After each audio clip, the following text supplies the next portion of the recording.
Teman-teman, ada sebuah sektor yang menurut saya sangat menarik untuk kita perhatikan di IHSG. Karena sektor ini bisa saja memberikan kita profit yang cukup besar. Tetapi sebelum kita membahas saham apa nih yang bisa kita beli, saya ingin sharing sebuah ilustrasi atau sebuah perumpamaan kepada teman-teman semua.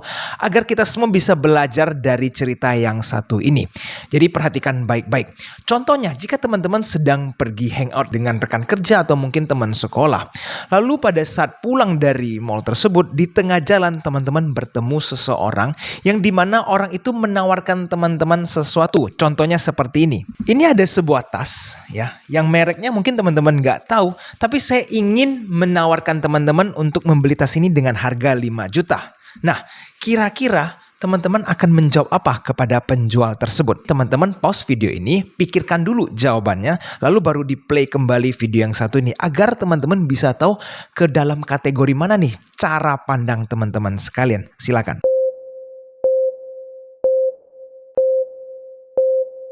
Jika teman-teman menjawab bahwa tas itu mahal banget 5 juta, tas apaan tuh? Saya aja nggak tahu itu merek apa, kenapa saya harus mengeluarkan 5 juta? Skip 5 juta kemahalan.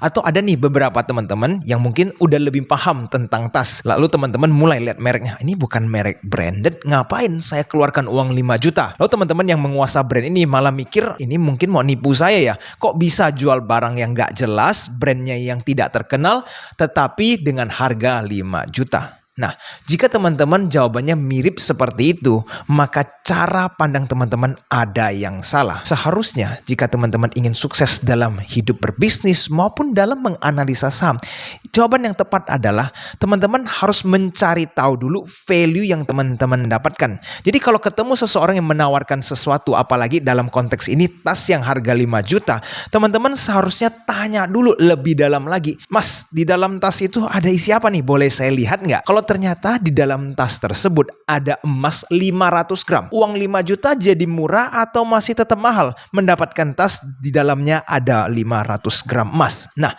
itu value-nya kan langsung berbeda dan 5 juta ini yang awalnya kelihatan mahal justru malah murah. Atau teman-teman, ternyata tas tersebut adalah salah satu tas limited edition yang ternyata pernah dimiliki oleh salah satu member Blackpink yang bentar lagi akan konser nih teman-teman. Nah, berarti ada value yang teman-teman lewatkan jika teman-teman langsung tolak tas tersebut tanpa mencari tahu lebih dalam lagi value dari tas tersebut. Cara pandang yang seperti ini, melihat value harus teman-teman terapkan dalam dunia berbisnis maupun menganalisa saham. Jika teman-teman berbisnis ya mencari partner rekan kerja, mencari barang atau menjual barang terhadap customer, fokus terhadap value bukan terhadap harganya. Karena kalau teman-teman mencari barang cuma lihat harga, wah ini mahal, skip nggak bisa jalan, maka teman-teman akan kehilangan banyak kesempatan pada saat mencari barang yang berpotensi.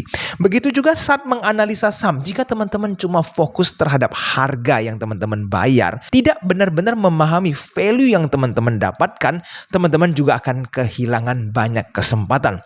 Pernah dengar nggak banyak investor retail yang selalu mengeluh, kok kalau saya jual saham yang satu ini kok bisa ya sahamnya terus-terusan naik, tapi kalau saya nggak jual sahamnya justru nggak naik-naik. Nah, sebenarnya pada saat sebuah harga saham terus-terusan naik, kita harus mengerti dulu apakah ada value yang tidak kita pahami. Nah, teman-teman harus research lebih dalam lagi. Jangan cuma lihat ternyata average price saya beli di harga 300, ternyata sekarang harganya udah 400 lebih, udah cukup tinggi nih saya jual. Nah, kalau itu cara pandang teman-teman, makanya sering kan teman-teman jual saham kecepatan. Saya ingin teman-teman mulai membuka cara pandang teman-teman lebih luas lagi.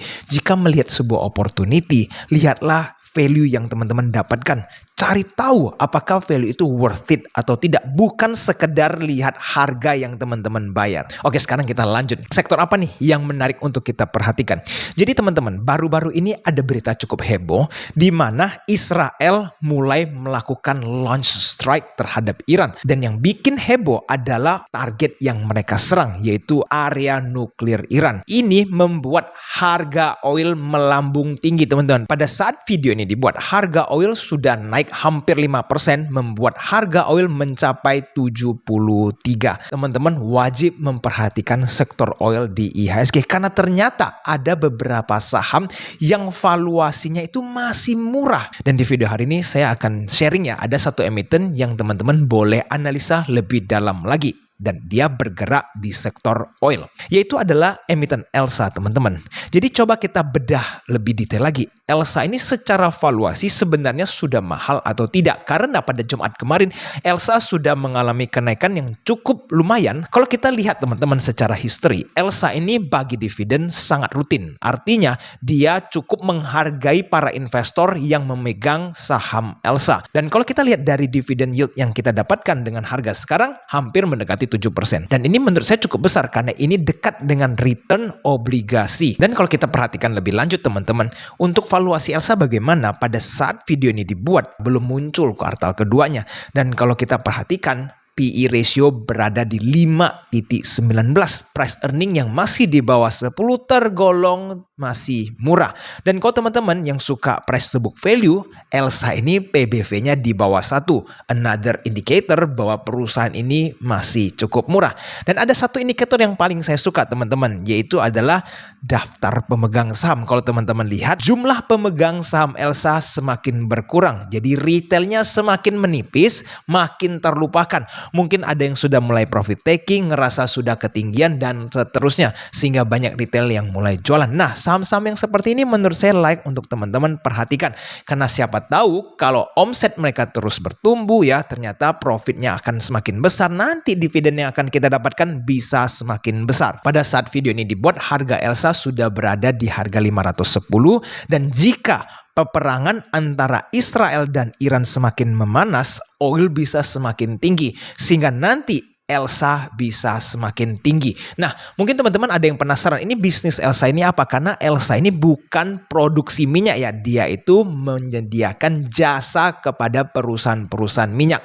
Nah, jadi teman-teman logikanya seperti ini. Jika perusahaan minyak mendapatkan margin lebih tinggi dan aktivitas mereka meningkat, maka ELSA bisa charge fee yang lebih tinggi sehingga profit margin mereka bisa semakin besar. Nah, itu logika dasarnya ya teman-teman. Jadi, walaupun ELSA bukan memproduksi minyak, tetapi dia bergerak di jasa sektor minyak, sehingga kalau oil terus-terusan naik, maka ELSA tetap bisa berpotensi terus-terusan naik omsetnya. Dan teman-teman harus tahu bahwa saham minyak di IHSG nggak cuma satu ya. Masih ada contoh seperti ENRG, masih ada Metsi, dan juga Akra. Nah teman-teman boleh tuh perhatikan lebih dalam lagi, analisa lagi, jangan males menganalisa. Selain sektor minyak, apalagi nih yang menarik untuk kita perhatikan. Ingat, kalau terjadi perang atau perang semakin memanas, bahwa emas akan potensi naik. Dan Jumat kemarin beberapa emiten emas sudah mulai lanjut naik ya pada saat ada berita tentang memanasnya perang antara Iran dan Israel. Itu contoh saham seperti PSAB, HRTA, bahkan ARCI itu semua udah naik sangat signifikan. Nah, lalu kalau teman-teman bertanya, ada saham emas apa nih yang bisa kita incar? Nah, buat teman-teman yang kepingin tahu nih ada saham emas apa nih yang menarik, teman-teman bisa pastikan join Smart Room bersama EJ Invest ya. Setiap hari Minggu jam 8 malam itu di Telegram, saya akan cantumkan linknya di kolom komentar di bawah. Ingat, kalau sesuatu yang gratis aja tidak teman-teman join, artinya teman-teman tidak terlalu serius dalam mempelajari dunia investasi saham. Oke, sekarang kita lihat teman-teman dari segi ekonomi ya. Kita sudah mendekati semester kedua di tahun 2025. Saya akan membahas sedikit sektor real bagaimana. Kalau menurut pandangan saya, bisnis akan masih stagnan ya di 2025 ini. Kenapa? Karena PHK akan semakin meningkat, bisnis ingin bertahan nih. Nah, salah satu caranya ya melakukan PHK lebih lanjut supaya cost mereka turun. Karena mereka tidak bisa serta-merta mengharapkan omsetnya naik karena daya beli masyarakat kan lagi rendah-rendahnya dan sudah disupport dengan data inflasi ya teman-teman. Ingat ya, kalau PHK itu meningkat artinya akan ada banyak orang yang menjadi pengangguran. Dan jika banyak pengangguran di masyarakat teman-teman, artinya bagaimana daya beli bisa recover. Jadi kan ini butuh proses yang cukup panjang untuk ekonomi atau daya beli bisa recover. Tetapi teman-teman, duit itu tidak hanya didapatkan di sektor bisnis real ya. ada juga nih yang namanya aset finansial atau aset kertas seperti saham, obligasi, dan lain-lain. Ini yang akan mendapatkan potensi cuan yang cukup besar. Jika teman-teman sudah memahami dunia investasi ya, apalagi di saham ataupun obligasi, this is the right time. Karena ingat, suku bunga sudah pasti turun. Pertama, kita lihat isu Jerome Powell akan digantikan. Kedua, dengan tingkat inflasi yang rendah dan juga nilai rupiah yang masih cukup stabil, BI pasti akan lanjut menurunkan suku bunga. Dan ingat, sekarang saja harga obligasi sudah mulai terjadi kenaikan karena kelihatannya fund manager sudah mulai switching ya dari money market ke dalam obligasi secara bertahap, sehingga harga obligasi sudah mulai naik. Buat teman-teman yang sudah ikutan Edge Invest mungkin juga sudah beli obligasi sebagian besar ya. Contoh seperti seri FR97 di mana harganya mulai naik dengan kupon yang tinggi dan harga sekarang sudah mendekati 102. Saya rasa teman-teman juga sudah mulai floating profit, ditambah lagi dengan return yang didapatkan setiap 6 bulan dalam bentuk kupon. Nah, nanti ada waktunya untuk saham akan ikutan rilis. Sekarang momen di mana big funds lagi memarkdown saham-saham blue chip agar mereka bisa belanja di harga murah ya teman-teman. Makanya teman-teman lihat blue chip itu masih terjadi markdown karena mereka masih butuh waktu untuk ngebelanjain duit triliunan ini. Ingat, Danantara itu uangnya triliunan. BPJS Ketenagakerjaan juga uangnya triliunan. Mereka kan butuh proses masuk. Kalau tidak di markdown, harganya nanti akan terlalu tinggi, resiko akan semakin besar untuk mereka. Jadi teman-teman, jika cash masih menumpuk, ingat bisa melakukan cicil berlahan-lahan di saham-saham blue chip. Jadi buat teman-teman yang sudah berkecimpung di dunia investasi finansial, ini akan menjadi kesempatan emas buat teman-teman mendapatkan profit sebanyak-banyaknya. Dan buat teman-teman para pemula, saya ingin ingatkan sekali lagi, jangan lupa untuk belajar menganalisa saham. Ingat, di dalam saham itu teman-teman bisa analisa fundamental, teknikal, bahkan bandarmologi itu teman-teman wajib untuk diasah supaya teman-teman tidak gampang ditipu nih dalam dunia saham. Dan buat para pemula, saya sarankan untuk membeli buku bandarmologi yang tahap awal ya teman-teman, supaya teman-teman mulai mengenal apa sih sebenarnya bandarmologi di dunia saham, apa sih cara analisa bandarmologi, dan saya rasa pemula akan belajar sangat banyak saat membaca buku bandarmologi by Edge Invest ya. Teman-teman bisa lihat, nanti saya juga akan cantumkan linknya di bawah jika ada yang ingin memesan buku ini.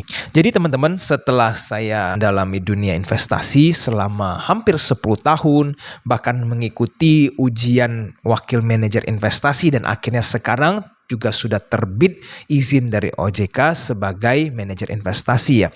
Artinya saya cukup serius menggelut di dalam dunia investasi. Nah, buat teman-teman semua, jika saya tawarkan untuk beberapa orang untuk join dengan saya, kita start a business yang bergerak di dunia investasi. Jika teman-teman merasa tertarik dengan idea ini untuk join dengan saya melakukan sebuah adventure dalam bisnis bersama, teman-teman bisa hubungin saya di Telegram maupun di WhatsApp, saya cantumkan di link di bawah. Dan buat teman-teman yang mungkin sampai sekarang nggak pernah nih ngerasain profit lebih dari 2-30%, contohnya seperti ini ya, teman-teman bisa pertimbangkan untuk bergabung dengan grup premium Edge Invest, karena saya di situ juga men-sharingkan ya beberapa watchlist saham, dan juga teman-teman bisa mendapatkan komunitas untuk tanya jawab seputar saham supaya teman-teman bisa merasakan bagaimana profit di dalam IHSG. Saya cantumkan link di bawah jika ingin bergabung. Oke teman-teman, video hari ini sampai di sini dulu. Jangan lupa share video ini. Sampai jumpa di video selanjutnya. I'll see you again next time. Bye bye.